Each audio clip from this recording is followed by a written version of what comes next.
Ladies and gentlemen, welcome to Welcome. I'm your host and portfolio manager Norbert PM. In today's weekly recap and portfolio updates, we're going to talk about the state of the markets. We're also going to talk about Nvidia CEO Jensen Huang finishing selling his company's stock. Then the Justice Department sued Visa for antitrust activities. Costco and Micron Technologies reported earnings. David Taper said, buy everything in China. And we made some changes to our portfolio, and we're also going to assess the risk for the upcoming weeks and months. So let's just first get started with the state of the market. We saw past week, we had from Germany, the manufacturing PMI, which came in worse than expected. And we see in Germany that there are problems. We see Volkswagen having problems. We also hear rumors that BMW has problems. They're trying to lay off some people and also close some factories. Then on Tuesday, we had from Australia interest rate decision. They maintained the interest rate. Then in Germany, we had the business climate. Of course, it came in worse than expected. Only a nudge worse than expected, but it did came in worse than expected. Then on Wednesday, we had from Australia the CPI indicator, which came in lower than expected. On Thursday in Germany, we had the consumer confidence index, which came in worse than expected. And we also had durable goods from the US, and the Fed Chair Powell had actually multiple Fed members had their speech. Nothing interesting happened. The market stayed pretty much the same. Interesting was then on Friday from France, we had inflation rate report year to year. Inflation came in better than expected, so it came in lower. And of course, we also had, this was important, we had from the US the PCI indicator month to month, and it came in, well, better than expected, also just enough, so it came in. Expected was 0.2%, it came in 0.1%. The market felt really okay about that. But still, after reaching all-time highs, we started selling off. We closed 2 days in a row on negative. Now, let's take a look at the week ahead. We're going to have on Monday a lot of Chinese information. So Monday is going to start off really strong with manufacturing PMI, with Caixin's manufacturing report. Then from Italy, we're going to have your fish inflation rate. For Germany, we're going to have the inflation rate. Both are expected that inflation should go back, especially that the ECB, so the European Central Bank, did have its rate cuts prior to the US. So let's see what happens there. So maybe Europe is the canary in the coal mine. And we're going to have Fed Chair Powell speech again. That guy just cannot shut up. I'm just kidding. We love when he talks. Very interesting fellow. On Tuesday, we're going to have inflation rate report from the EU. So all around is expected to come down with 0.2%. We're going to have from the US the manufacturing PMI, the jobs report. The Tuesday is going to be insane. So watch out for next week. Then we're going to have from Japan on Wednesday, manufacturing index and consumer confidence. And then on Tuesday, we're going to have from Australia, balance of trade, and from the US, the ISM services and PMI report. These are really important. On Friday, we're going to have non-farm payrolls and unemployment report. And from Canada, we're going to have PMI. So a really, really hard week next week. It's the start of the month next week. So what just happened the last 2 times the month started? Just hinge, not, Okay, so let's take a look at our very first major report from the last week, where we had Jensen Huang selling off a bunch of stock. Now Jensen Huang is the CEO of Nvidia. Now the news was so major, and actually it wasn't. So Jensen Huang had a portfolio where he had some shares from Nvidia, and he had a plan to sell them off from July to September, and he finished a bit earlier. Now he sold roughly, so he sold between prices of $91.72 a share and $140 a share, grossing roughly, hold my beer, $730 million in that share sell-off. Now, he still owns a majority of the shares in the company. He's also the largest shareholder with 3.8%. The stock did, as you can see in the diagram, the stock did do well right after he finished selling off, because there was some strength in the market coming back. On a side note here, on a personal note, again, this is not financial advice. You should not buy or sell stocks. On my opinion, these are just meant as opinion on the stock. So unless Nvidia has a massive pullback, I personally will not buy Nvidia. Maybe for a trade. If I see pum, maybe I'll buy Nvidia. But unless it has a massive pullback, Nvidia is far too risky for me. Next topic would be the Justice Department sued Visa for antitrust. So the lawsuit alleged that Visa, the credit card company, has a monopoly on the debit card market and has also intimidated vendors to use Visa unless they're going to get the long end of the stick. So the lawsuit is seeking to break up Visa, although I don't know how you can break it up. I understand how they could break up Google. They could break it up into Google, the search engine, into YouTube, and a lot of small parts. But Visa it's just a credit card business. I don't know how they can break it up. So woohoo for you, because you are the best company in the credit card market, or the greatest, or the biggest. Now the lawsuit can last years and years, and who knows what is going to come out of that. Visa had a huge drop on that day. Also did drop even further on the day after that, and then it came back again just a tinge, and it still ended in the red for the week. Now on earnings, we had Costco and Micro Technologies reporting earnings. Micro Technologies came in better than expected, a huge surge in the stock. They had a surprise. I'm just going to tell you the surprise. So EPS, they had 6.7% surprise, and on revenue they had 1.35% surprise. The stock jumped, and it came back after that. So it did finish the last 2 days after the earnings calls. It did finish on negative. Food for thought for chip makers. Okay. Now on Costco, on the other hand, Costco did report earnings. They reported EPS better than expected, 4.11%, and my head just hurts from saying that they reported revenue worse than expected with a couple of hundred millions, so minus 0.27% surprise, and the stock went down like 2% or something like that, and was a huge news. That's what I call fluff in the market. That's what I call just turn out your television and concentrate on the fundamentals. Costco is a great company. I do not own Costco, but if it has a significant pullback, I might add to it. I might. Next, we have David Taper, a multi-billionaire hedge fund manager, saying buy everything in China. Why? Well, China just had a huge surge in their stock because they stimulated the market. Hey, what will happen if you stimulate the markets? Well, first of all, stocks will grow. So the index just rose. It boom exploded from the 3,040s to the 3,560. So it has a 500 points jump in the market. This is extraordinary. It is on a massive overbought signal. Also, the major stocks in the indices, for example, Baidu jumped on that news. Actually, I can see here in the diagram that it was anticipated, and also Alibaba jumped massively. Now, both of these stocks are in a oversold. They jumped 27% in a month, 17% in a week, and 10% in a day.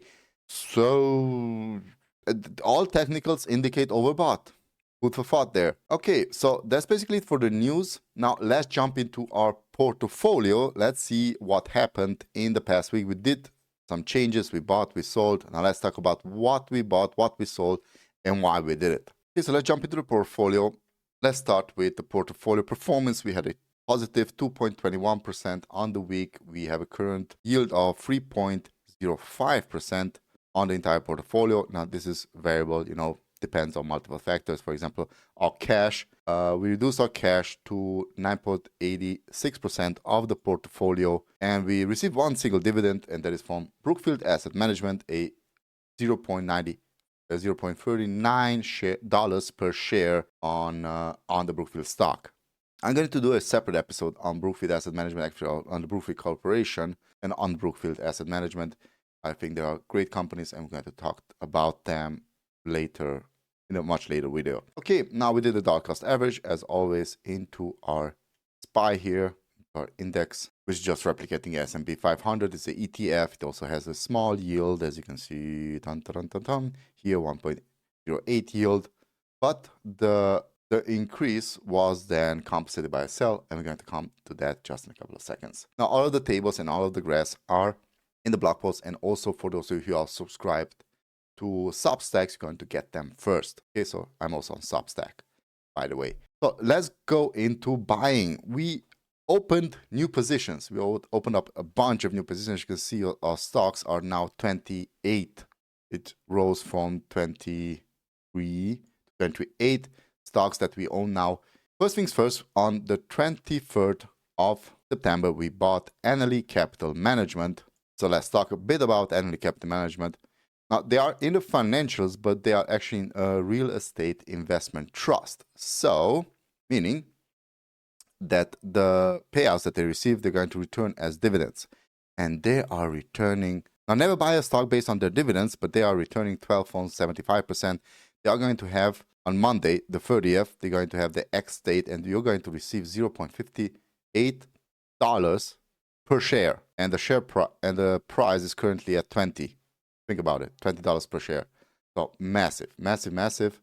After that, I expect the stock will go back again. So why did we buy it? Well, we did buy it on 23rd of September. You can see here on a technical level, it did trigger a MACD buy signal. It was this drop, this huge red candle buy signal. Then we waited, and I think we added, we're going to come back to this a bit later on, but we did add on the 27th.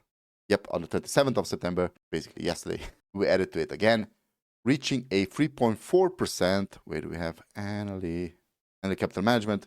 That's not right. Reaching a 2.67% in our portfolio. Then also on the 23rd, we opened a new position, and that was FedEx. Take a look at FedEx. It is currently at a 2.22% of our portfolio. We added again on the 23rd. After triggering that sell-off, huge sell-off, we should have added on the 20th, but we waited a bit. I think I already talked about this on our last report, that I'm going to wait and see what happens. Is this going to go lower in a couple of days or not? And then this happened, and then this happened, and on Monday we already bought FedEx. Then also on Monday we added to Dick's Sporting Goods, a really interesting company. After we departed from our Nike shares, I think Dick's Sporting Goods is just an excellent replacement for Nike. We added to Dick's Sporting Goods, as I said, on the 23rd, which is right here. So it basically kind of triggering that. We expected to trigger the buy signal again. It did trigger a buy signal down here on the MACD, and then it went sideways again. So we added again to it on the 27th, and reaching a current portfolio position of 2.59% in the portfolio. On the 24th, we reopened our position in Microsoft. Why did we do that? Well, Microsoft does see to have here, it is a really small position, with only 0.76% of the portfolio. We're just watching Microsoft, just watching what is Microsoft doing, because it's the only one that, Microsoft and Google is the only one that didn't say anything, didn't come out with anything. I think we're looking for a big jump, especially because they invested a lot in nuclear and in Sam Altman's OpenAI. So I think, or I want to add back to Microsoft as much as possible, and as always plan to hold it a really, really long time in the portfolio. I also recommended Microsoft in my top 5 stocks to buy as a beginner investor. Definitely check out that video. Microsoft is just one giant. I can't even fathom what Microsoft will turn into in a couple of years. A couple of decades maybe. Is going to be a nuclear technology, I don't know. Now the last thing that we added or opened a new position is the V for Vendetta. We added to Visa. Visa was hit, as we talked about it in the happenings of the last week. It was hit with a antitrust movement, and we added on the 24th here of September. We opened a position of 2.28%, and then we added on the 26th again here. We added again more to Visa. So it's a 2.28% position right now in the portfolio. Okay, now let's talk about which positions we did add a bit. We added to Novo Nordisk, the B shares, on the 24th. So right here. And it is in a MACD sell signal. Now, I don't know how long this is going to last. It does seem that here is overreaching its RSI, is going to go over 30. And if it does, we're going to maybe add more to this position. Novo Nordisk is a great company producing those GLP-1 drugs, which will make you lose some weight. Not fat, weight, okay? Because you're going to lose bone mass, you're going to lose muscle mass, you're going to lose fat mass, good, and from fat, we're going to have yellow fat and white fat, so you need the yellow fat. So you're going to actually, from 5 things, you will lose only one thing that you need, and everything else that you don't want to lose, you're also going to lose. So think about that. Okay, but nevertheless, great company. If there's a pill, definitely we will take it.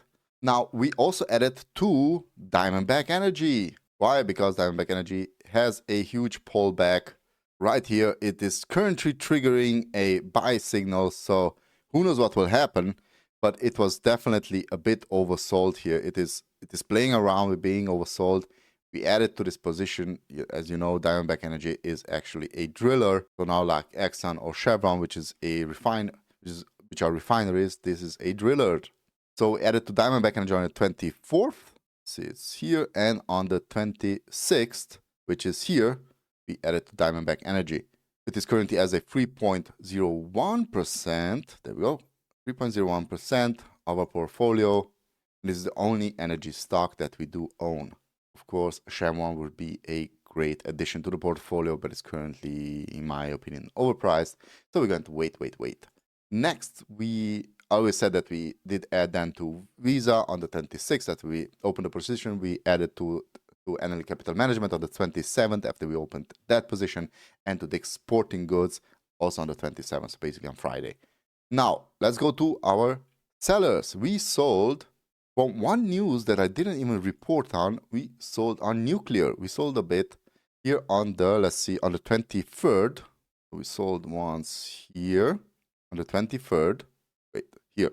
From Cameco Corporation, uranium, ringing a bell. Nuclear energy, uranium, only on the simple fact that it is overbought. And we also sold on Friday when we did saw the second red candle, signaling that maybe the stock is going to come back down, as is always doing. Okay, so on the RSI and on the MACD, it didn't trigger a sell signal, but I think it's going to trigger it shortly. Maybe it's going to have another pop, then it's going to trigger it. But we are extremely bullish on nuclear, don't get me wrong, on uranium. So as I said, we dollar cost average into our S&P index, and then we sold a bit of, or reduced our position in TSMC. Why did we do that? Well, let's just look at TSMC, TSM, Taiwan Semiconductor Manufacturing. We sold it on, let's just see, on 26th. There we go, boom. Exactly where we needed to sell it. It was the weakest from the chip rally. So there's a risk to, now there are two risks. First of all, there's a risk of always China invading. The second risk is the looming Intel, whatever will happen with Intel. And the third risk, so there's a third risk, is that Nvidia is overbought and it's going to have a major correction.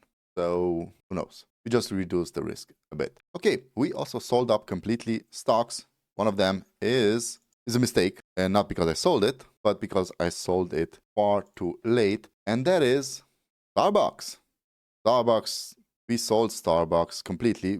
The position was really small, so we just kept from where we hit a maximum, and now we sold the rest. I should have sold it. Should have sold it right here where I was thinking about it. There's the entire stock right after the major pop. It went up a bit, and then we sold everything on the 23rd. Here's the 23rd, 24th. On the 23rd, that's where we sold the entire stock. And we are out of Starbucks for now. Let's just see what the new CEO will do. So if you didn't watch the episode, the CEO from Chipotle moved to Starbucks, is going to reinvigorate the company. Oh, wait, what am I doing? Yes, we are on Starbucks, so don't get fooled by this right up here. We are on Starbucks, as you can see. Okay, so don't get fooled. They still have a dividend, which I believe they will cut. They have a dividend of 2.33%. 34% annual dividend, which I believe they will cut because they're running out of ideas and money. They will cut personnel. They will close a couple of stores. That's why they're going to cut. Just a hunch. Just tinfoil hat. This is my opinion. Going to reduce the dividend or get rid of it. I think they're just going to reduce it for now. They're going to close a couple of stores. He's going to look for the books. Ooh, those stores are not doing good. Why do we have a store in the store? Why do we have a Starbucks in the bathroom of the Starbucks? So close that one, and that's it. Okay, now last thing, we had a buy and sell. So this is why you're not going to say it in the buy, and also you're just going to see it in a sell, because it was actually a trade of drums, baby. Alibaba. Yes, Alibaba we bought and sold on the 26th. There we go. We did a, just check on, most of them I have on my phone.